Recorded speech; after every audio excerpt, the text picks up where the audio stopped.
십자가의 사랑으로 당신을 사랑합니다 하고 고백해 보십시오. 옆에 있는 분들에게 십자가의 사랑으로 당신을 사랑합니다.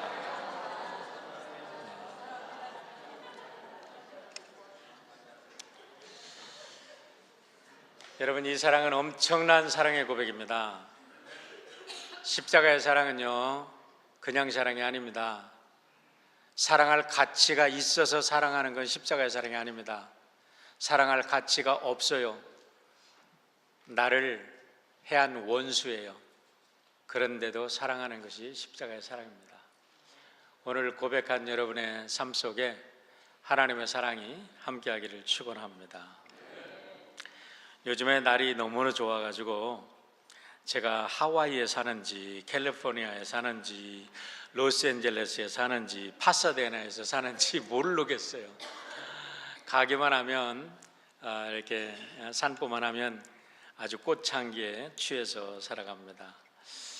엊그저께 우리 장로님도 우리 집사님 만날 일이 있어서 식당에 갔다 나오는데도 그냥 제스민 향기가 그냥 가슴 깊이까지 콱 들어차는데, 야, 정말 우리가 좋은 데 사는구나 하는 생각을 합니다.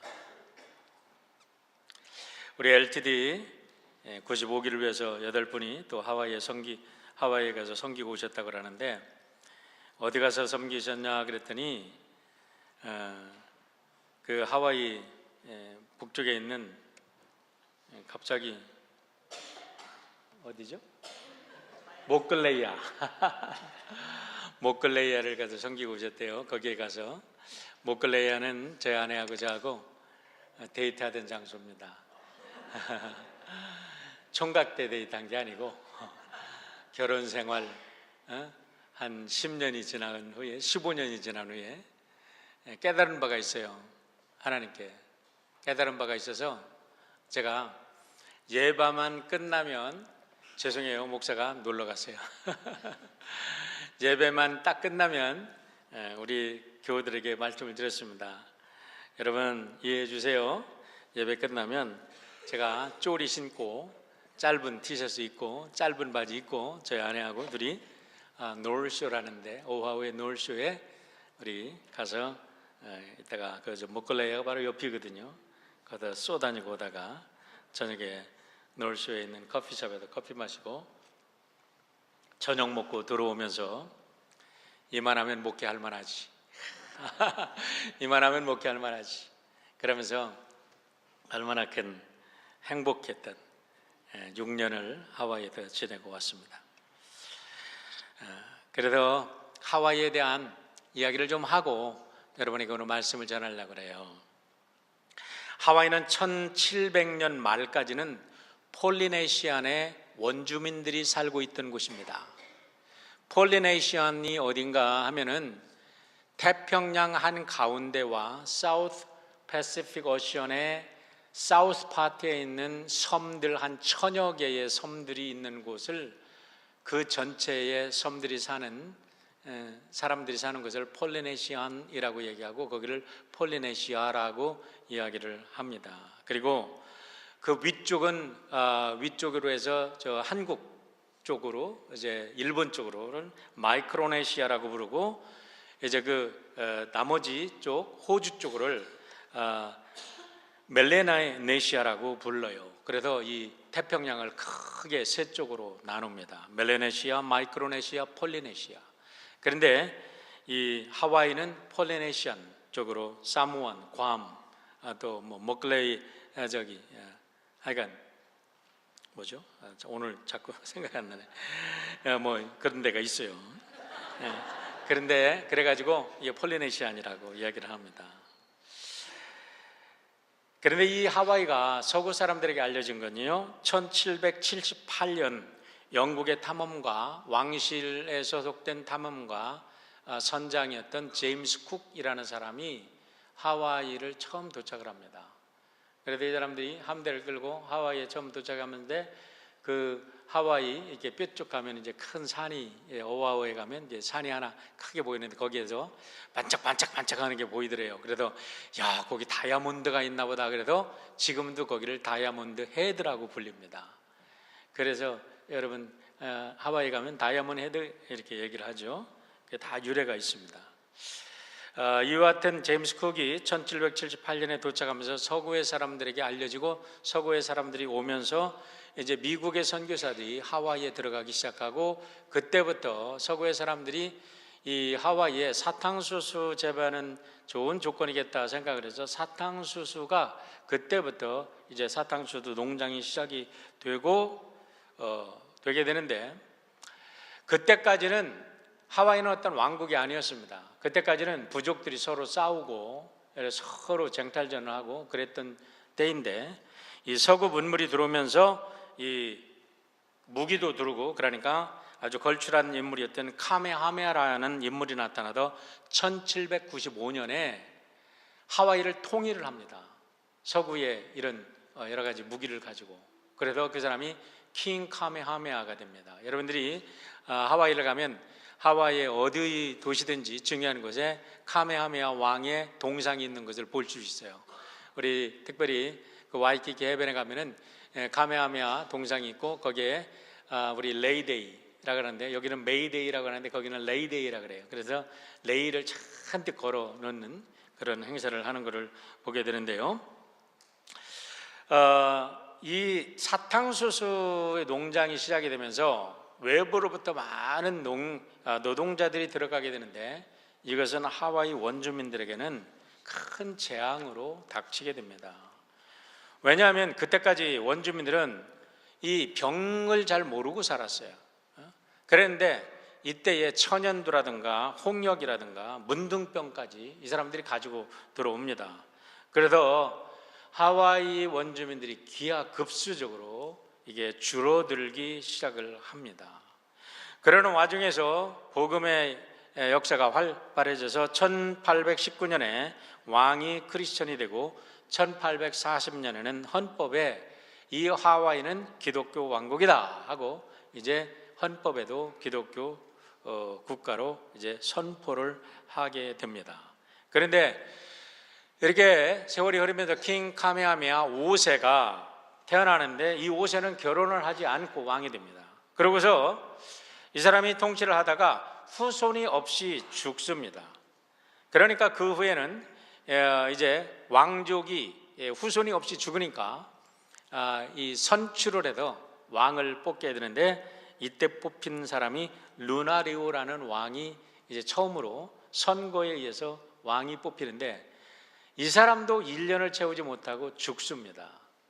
그러니까 거기에서 서로 이제 왕의 패권을 잡고 정치권을 잡고자 여기저기에서 이제 폭동이 일어나 가지고 이 왕정은 완전히 전복이 되고 이제 대통령제가 신설이 되고 이것을 통제하지 못하니까 결국에는 미국과 영국의 군인들이 주둔하면서 그 폭동을 제압을 하게 되면서 미국이 하와이에 개입을 하게 되는 거예요. 구체적으로. 그러다가 이 하와이 의회에서는 자기들 스스로 1898년 그러니까 1900년이 뭐 거의 다 된 거죠. 그때에 미국령에 속하기를 원합니다. 그래서 준미국 식민지가 되어가고 그러는 와중에 1941년 여러분 잘 아시죠? 12월 7일 일본이 진주만을 공습을 해서 이제 큰 일이 벌어지고 미국의 많은 사람들이 거기에서 죽죠. 지금도 여러분들이 펄 하버에 가면 거기에 미조리라는 그 군함이 그대로 가라앉아 있고 거기에 한 1,700여 명의 군인들이 그대로 거기다 전사한 아주 몰살을 한 그 위에다가 메모리얼 기념관을 세워놓고 거기에다가 사람들이 늘 가면서 2차 대전 세계대전을 기념하는 그런 것을 여러분들이 이제 볼 수가 있습니다. 하와이가 미국의 주로 성격이 된 것은 1959년 8월이에요. 1959년 1월에 알래스카가 49번째 주로 이제 미국에 들어오게 되고 1959년 8월이 돼서야 마지막 50번째 미국의 마지막 주가 됩니다.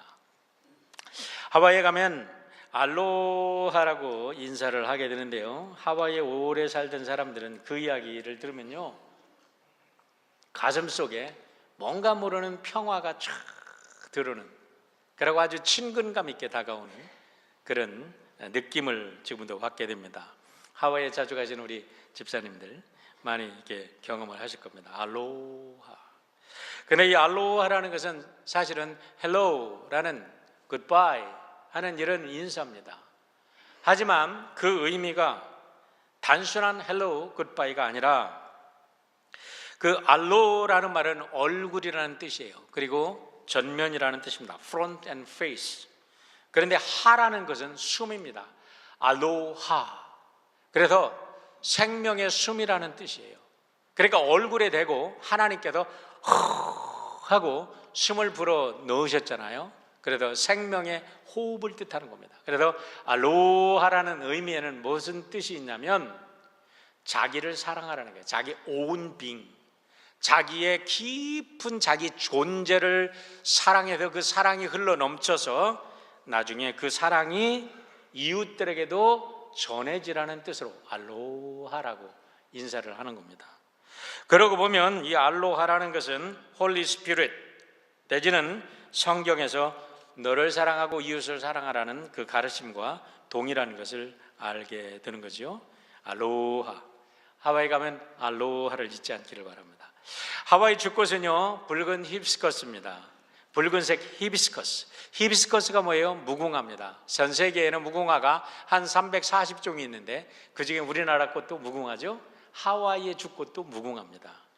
하와이에는 독특한 악기가 있죠. 우리 어른들께서 우리 연주하시는 우쿨렐레입니다. 그런데 우쿨렐레의 전문 우쿨렐레 연주자의 연주를 들으면요 마음이 그렇게 평온해질 수가 없어. 너무나 그 우쿨렐레에 맞춰서 노래하는 소리를 들으면 하와이의 향기로운 그냥 바다 바람이 그렇게 불어오고 향기로운 꽃냄새가 우리들의 마음속으로 이렇게 들어오는 그런 느낌이 항상 받게 됩니다. 그래도 저는 하와이 노래가 얼마나 제가 좋아하는지 모릅니다. 그냥 그 음악이 좋아요. 그리고 하와이 가면 그 훌라 댄스라는 게 있습니다. 훌라 댄스. 훌라 댄스가 아니라 훌라 댄스. 입을 쭉 빼가지고 훌라 이렇게 발음을 해야 되는데요. 여성들의 훌라 댄스는 아주 부드럽고 아름답습니다. 그런데 남성들의 훌라 댄스는 전쟁을 나가기 전에 남성들이 저녁에 모닥불을 펴놓고 저희들이 막 이렇게 막 무시무시하게 이렇게 변장을 하고 이제 우리는 생명을 걸고 전투에 나간다. 우리의 부족을 지키기 위해서, 우리의 자식을 지키기 위해서, 우리의 생명을 지키기 위해서 우리는 전투에 나간다. 이러면서 남자들이 그 모닥불을 돌면서 막 춤을 추는 거예요. 그러니까 남자들의 훌라 댄스는 굉장히 아주 스트롱하고 그것을 보면 막 가슴이 콱콱 이렇게 뭔가가 이렇게 가슴을 뭉클뭉클하게 하는 그런 느낌을 주는 아주 강렬한 춤입니다. 이렇게 하와이에 가면 맑은 하늘, 무지개, 시원한 바람, 형용할 수 없는 바다의 색깔. 제가 어려서부터 파란색을 좋아했는데요.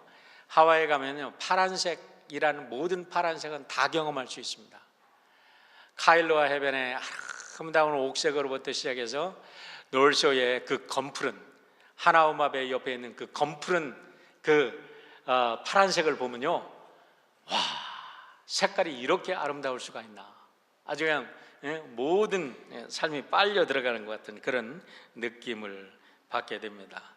그런데 이 모든 것 중에 가장 뛰어난 것이 저는 알로하 스피릿이라고 생각을 합니다. 사랑의 스피릿이에요.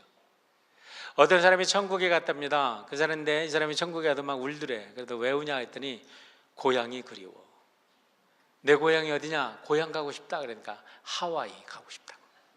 천국보다 하와이가 더 좋다고. 그래서 하와이를 990당이다라는 얘기도 합니다. 근데 우리가 하와이 처음 가는 분들은 하와이가 오아우, 마우이 아니면 큰 섬 몇 개 있는 줄 아는데요. 그렇지 않습니다. 하와이는 130개의 군도로 이루어진 하와이 군도 중에 하나의 섬입니다.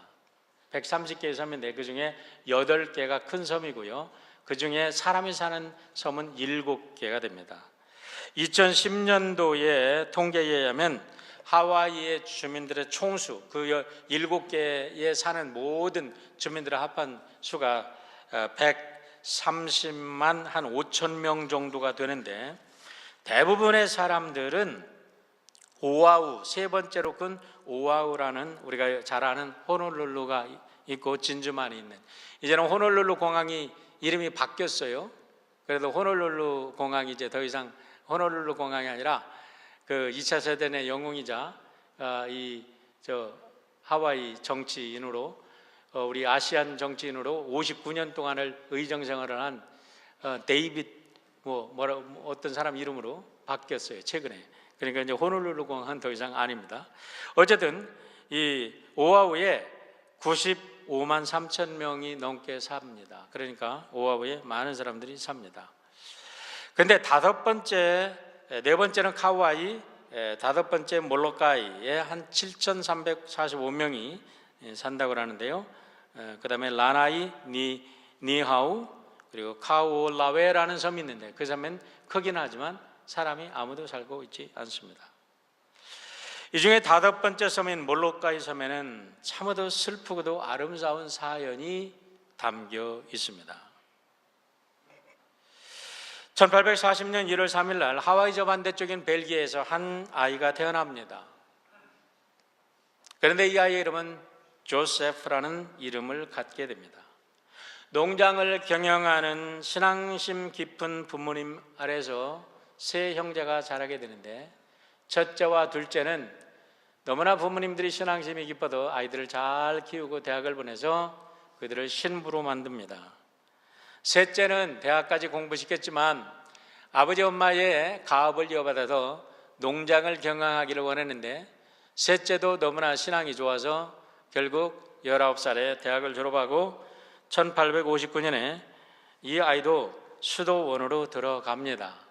그때부터 그 아이의 이름이 Father 다미엔으로 바뀌게 됩니다. 다미엔. 그곳에서 수도 생활을 하는 중에 다미엔은 선교에 대한 열정을 갖게 되는데, 마침 1863년에 형이 샌드위치 섬으로 선교를 떠나기 위해 준비를 하다가 발진티푸스 병에 걸려서 가지 못하게 됩니다. 샌드위치라 섬이 어디냐면, 아까 말씀드린 대로 제임스 쿡이라는 사람이, 선장이 하와이를 처음 발견했다고 하는데, 이 사람이 하와이를 발견했고 샌드위치 섬이다라고 이름을 붙여서 단지에 하와이 또 샌드위치라는 이름으로 같이 병행을 했던 거지요. 그래서 이 다미엔이 형을 대신해서 자기가 자원을 합니다. 형이 가려고 했던 그 선교지에 내가 가겠습니다. 그래서 이제 주교의 허락을 받고 1863년 3월 그는 호놀룰루 오아후에 도착을 합니다. 5월에 신부 안수를 받고 그는 큰 섬에 파송되어서 오아후를 오가면서 9년 동안 선교 활동을 하게 되는데, 이 9년 동안 다미엔 신부가 선교 활동을 하면서 그의 마음속에 너무나 아픔을 갖게 됩니다. 왜 아픔을 갖게 되냐면, 아까 말씀드린 대로 외부에서 들어온 노동자들이 가지고 오는 병 때문에, 질병 때문에 하와이 원주민들이 막 죽어나가는 거예요. 그 중에 특별히 문둥병에 걸린 사람들은 이제 전부 다 몰로카이라는 그 섬에 유배됩니다. 킹 하메하메아, 왕 카메하메아가 이제 문둥병자들이 1840년 중반부터 문둥병자들이 발생하게 되는데, 이 문둥병자들을 이제 어떻게 처리를 할 수 없으니까 몰로카이 섬에다가 유배를 시키기 시작하는데, 1920년까지 그 전체에 8,000명의 문둥병자들이 거기에 유배돼서 죽어가고 있었다고 그러니까 얼마나 많은 문둥병이 생긴지 모르죠. 그런데 그 문둥병은 기록에 의하면 중국의 노동자들이 가지고 들어왔다고 이야기를 합니다. 중국 사람들을 들으면 기분이 나쁘겠지만 말입니다. 그럴 때에 그와 같은 소식을 들은 하와이 교회가 발전하고 하와이 캐톨릭 처치를 선교했던 루이스 주교가 그 몰로카이에 있는 그 영혼들을 안타깝게 생각하고 그들에게 복음을 전해서 그들의 영혼을 구원하기를 간절히 원했는데 누구 어떤 신부도 그 문둥병자에게 선교를 가기를 원하는 사람이 누가 있겠어요? 그런데 1873년 5월 10일 첫 번째 지원자가 나타납니다. 그게 바로 다미엔 신부였습니다. 그때 다미엔 신부는 처음으로 이제 그 몰로카이에 816명이 사는 문둥이 촌에 파송이 됩니다. 그때부터 그는 교회를 짓고 교육시설을 만들고 그들을 위해서 길을 내고 정말 완전히 버려져서 희망이 없던 사람들에게 병원을 짓고 병원 시설을 확충하고 문둥이와 똑같이 옷을 입고 똑같이 밥을 먹고 똑같이 잠을 자고 똑같이 활동을 하기 시작을 합니다. 그러면서 형에게 쓴 편지가 있습니다. 6개월이 지난 후에 형에게 이렇게 편지를 합니다. I make myself a leper with the lepers to gain all to Christ Jesus. 나는 이 문둥이들이 전부 다 예수 그리스도의 복음을 듣고 구원받기 위해서 나는 나 자신을 문둥이로 만들었다라는 그런 편지를 쓰는 거죠. 문둥이와 같이 생활을 하는 겁니다. 그러면서 몰로카이의 한 신부님이 가서 그들을 위해서 헌신한다는 이야기를 듣자 이제 왕궁까지 그게 전해지고 킹 하메하메가 공주를 보내서 그를 격려하고 그런 일을 통해서 그 다미엔 신부의 이야기가 미국으로 유럽으로 알려지고 전 세계적으로 알려져서 그가 이제 유명 인사가 되어 가면서 그의 많은 이제 선기도 지원을 받게 되는데요. 그렇게 문둥이들을 섬기기를 11년 동안 한 다미엔이 1884년 12월 어느 날 자기가 몸을 닦는 순간에 자기도 문둥이가 되었다는 것을 발견을 합니다. 뜨거운 물을 하는데도 아무런 감각을 느끼지 못하고 피부가 벗겨져 나가는데 어떠한 감각도 느끼지를 못하는 거예요. 그때부터 그는 문둥병으로 인해서 죽어가는데 그가 죽어가는 그 베드 위에서 이렇게 마지막 기록을 남겼다 그래요. 모든 것을 전부 다 바친 나는 참으로 행복하다. 지금은 완전히 가난한 그대로 죽고자 한다. 내 자신의 것이라고는 아무것도 없다. 행복하다. 내가 죽거들랑 내가 이 섬에 왔던 그 당시 8주간 동안 비잇을 맞은 그 빠하라 나무 아래 묻어주기를 바란다. 이 기록에 의하면 이가 문둥이들을 선교하기 위해서 그 몰로카이 섬에 가서 빠하라 섬에 가서 문둥이촌에 들어갈 때까지 그들이 받아줄 때까지 8주간 동안을 비잇을 맞고 나무 그늘 밑에도 그가 거했다는 것을 알게 됩니다. 자신이 문둥이가 되었다는 사실을 발견한 후에도 다미엔은 죽는 그 순간까지 문둥이들을 위해서 자기의 모든 것을 쏟아붓다가 1889년 4월 15일 49살의 나이로 하나님의 부르심을 받게 됩니다. 세월이 지나다 1936년 벨기에 국왕이 레오폴드 3세는 그 다미엔 신부의 그 시신을 정부에 요청해서 고국으로 모셔다가 그 다미엔 신부의 고향에 묻어드립니다. 하지만 그의 유언이 있었기 때문에 그의 오른팔은 1995년 6월에 다시 몰로카이에다가 이전시켜서 그의 묘소, 처음에 묻혔던 그곳에다가 다시 묻어들여서 다미엔 신부의 묘소는 벨기에도 있고 그 다음에 지금 하와이 몰로카이에도 그분의 묘소가 있습니다. 얼마 되지 않았습니다. 1995년 4월 우리가 잘 아는 존 폴 2세 교황께서는 이 다미엔 신부를 캐톨릭의 성자로 추대를 합니다. 그래서 우리는 세인트 다미엔이라고 부르게 되는 거죠. 자, 이와 같은 이야기를 배경으로 오늘 성경의 말씀을 한번 보시기를 바랍니다. 오늘 성경의 말씀은 이 세상 사람들이 가장 잘 알려진 말씀이고 어쩌면 사람들이 가장 좋아하는 말씀일 수도 있지만 가만히 들여다보면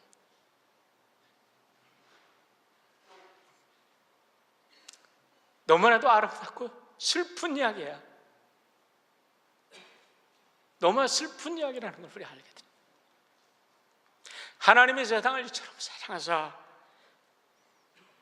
독생자를 주셨어. 여러분, 하나님이 누구십니까? 하나님을 여러분 어떤 분이라고 생각하십니까?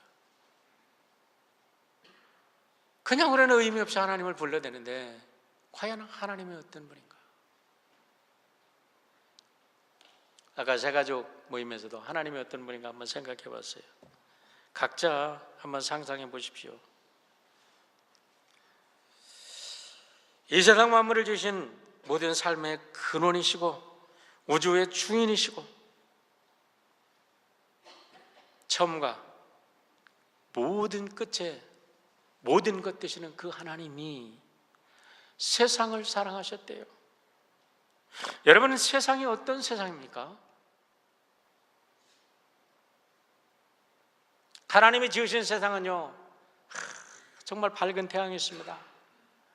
요즘에 어디를 가든지 제가 이튼 캐년을 자주 새벽기도 끝나고 또 오후에 퇴근해서 제 아내랑 이제 운동하느라고 거기를 가요. 우리 집에도 5분밖에 안 걸리니까 새소들이 얼마나 아름다운지, 거기 물을 흐르는 소리가 얼마나 아름다운지, 꽃들이 만발해서 향기가 얼마나 좋은지.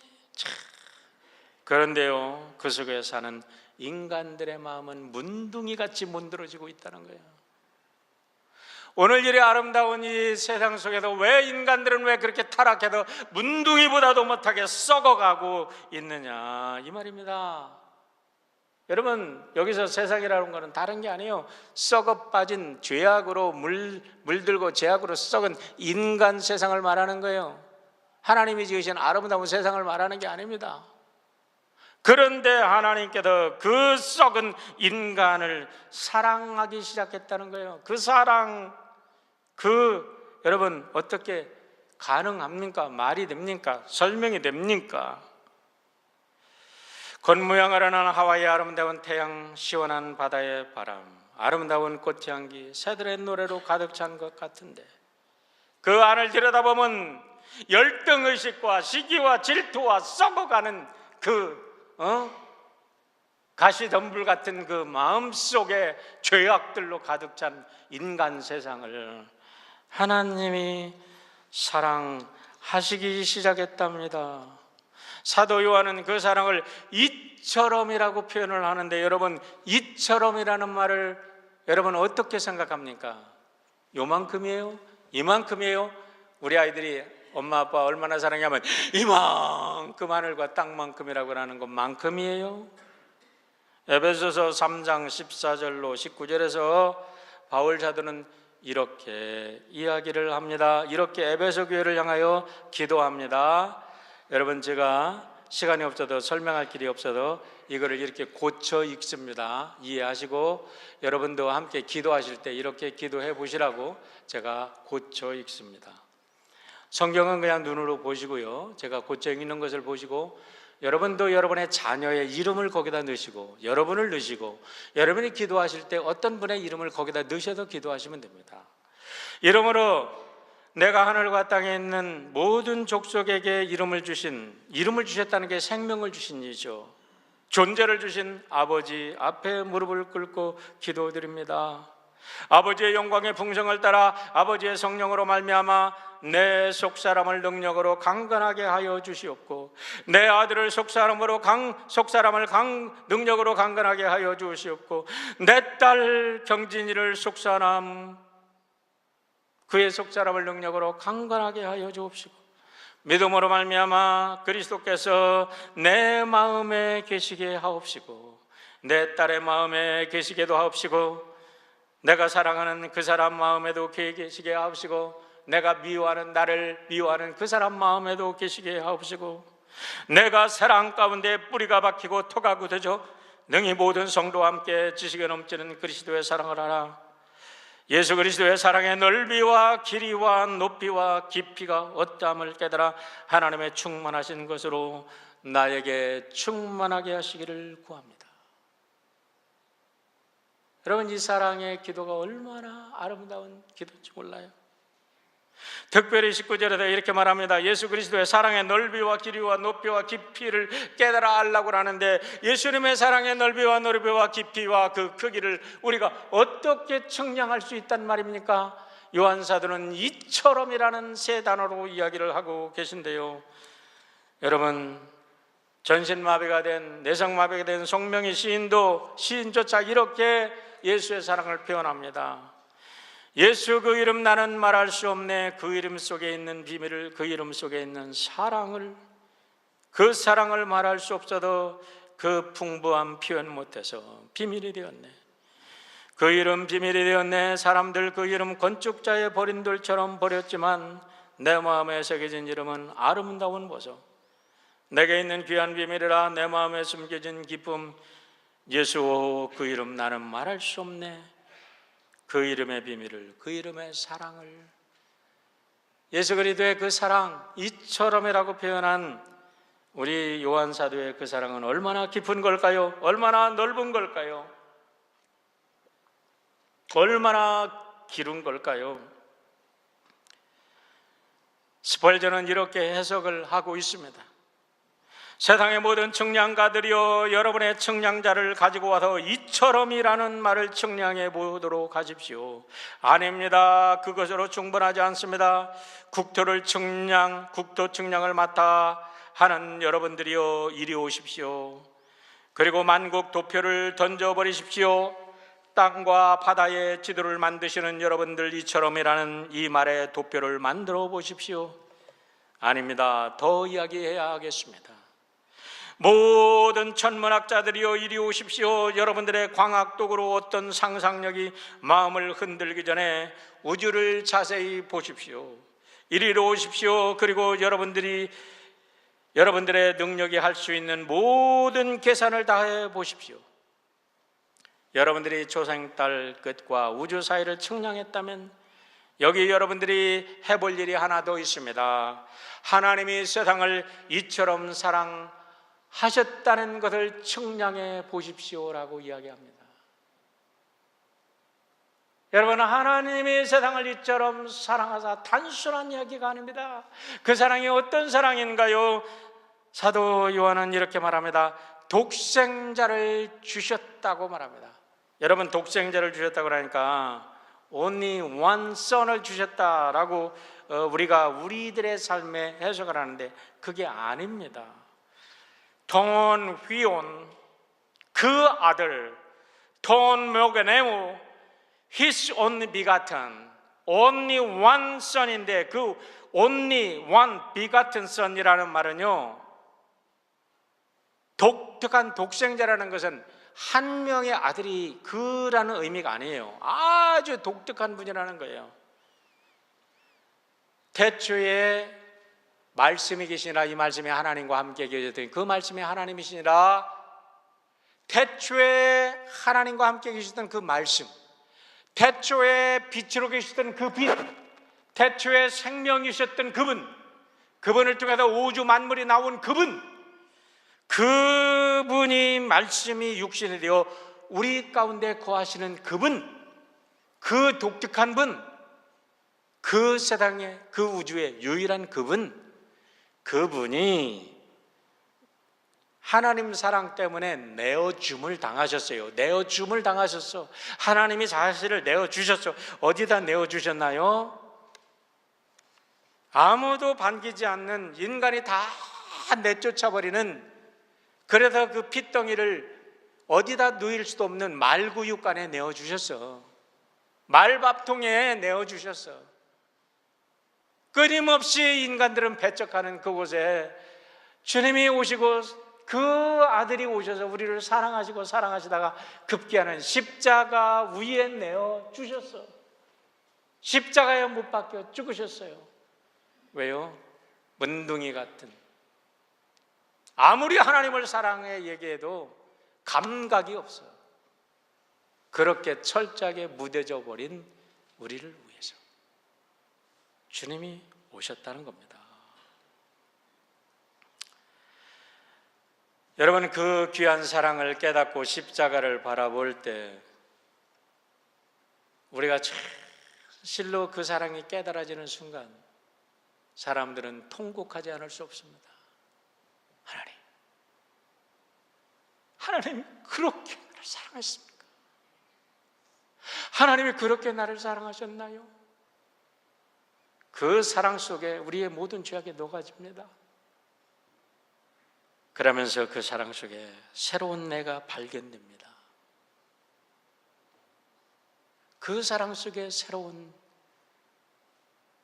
우리의 가족이 발견되고, 그 사랑 속에 새로운 이웃이 발견되고, 그 사랑 속에 새로운 내 사명이 발견되는 거예요. 그래서 그 십자가 바라볼 때 여러분, 하나님의 사랑으로 우리가 새로워지는 겁니다. 이스라엘 백성들이 광야에서 다 뱀에 물려 죽어가다가 놋뱀을 바라본 것처럼 그 놋뱀을 바라보기만 하면 살았어요. 마찬가지입니다. 여러분, 그것은 십자가를 상징하는 건데요, 인간이 그렇게 철저하게 썩었기 때문에 스스로는 아무도 자기를 구원할 길이 없어. 그랬는데 하나님이 이처럼 사랑하셨기 때문에 그 십자가 바라볼 때 우리는 그 사랑으로 새로워지게 되는 줄 믿습니다. 프랑스의 수학자요, 과학자요, 철학자요, 신학자였던 블레이즈 파스칼, 지금도 그분이 연구한 수학을 우리가 원리를 배우고 있지 않습니까? 그분이 만든 과학의 원리를 지금 사람들도 사용하고 있지 않습니까? 우리들의 삶 속에 얼마나 많이 그분의 과학의 역사가 사용되는지 몰라요. 그런데 그분이 이렇게 얘기하고 있습니다. 크리스찬이 되기로 선택한 사람들이 손해볼 것은 무엇인가? 설사 그가 죽어서 하나님도 없고 그의 믿음이 헛된 것이라 판명되었더라도 그는 잃을 것이 없다. 사실상 그는 믿지 않는 친구들보다 더 행복하게 산 사람이다. 그러나 만약에 하나님도 계시고 천당과 지옥이 있다면 그는 천국을 얻을 것이고, 무신론자 친구들은 지옥에서 모든 것을 잃어버릴 것이다.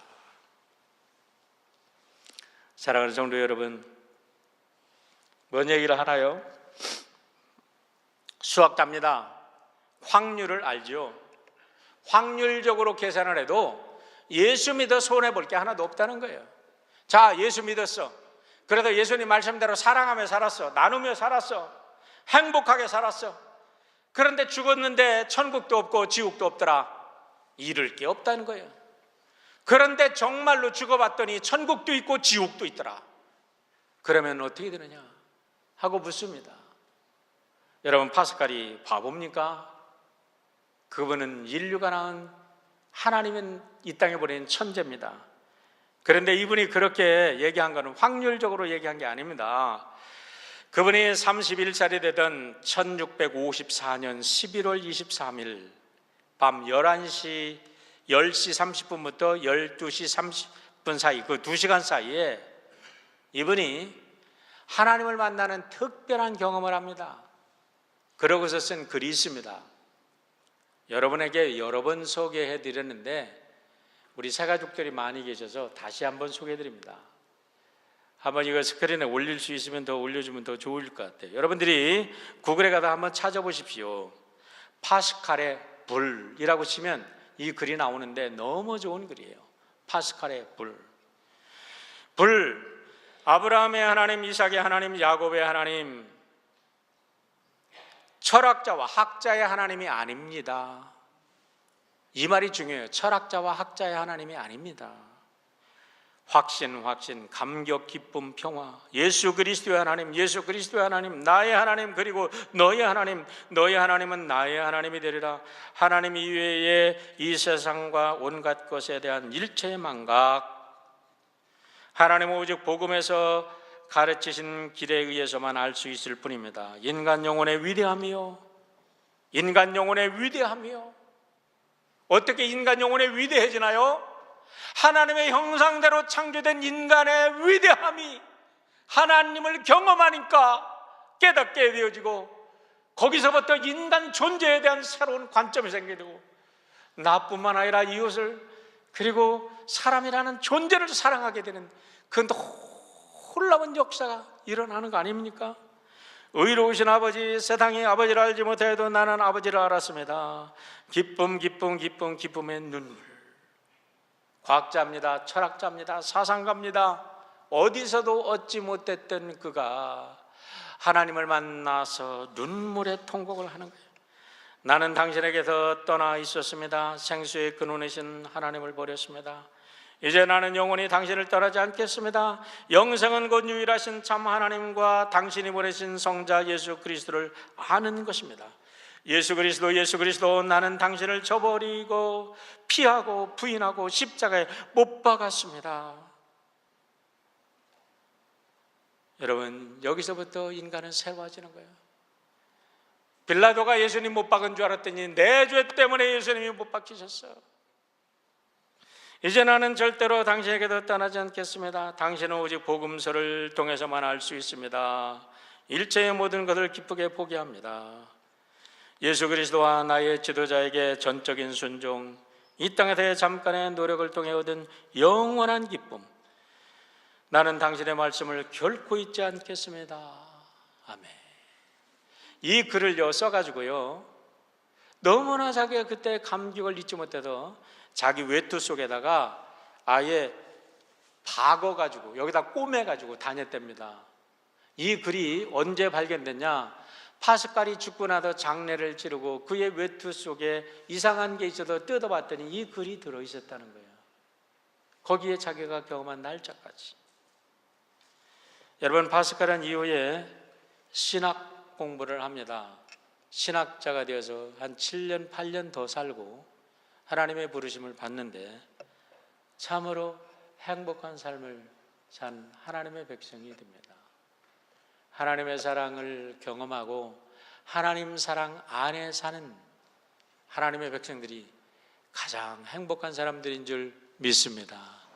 이 사랑이 여러분을 통해서도 이웃들에게도 증거되기를 원하시는 분이 우리 하나님 아버지이십니다.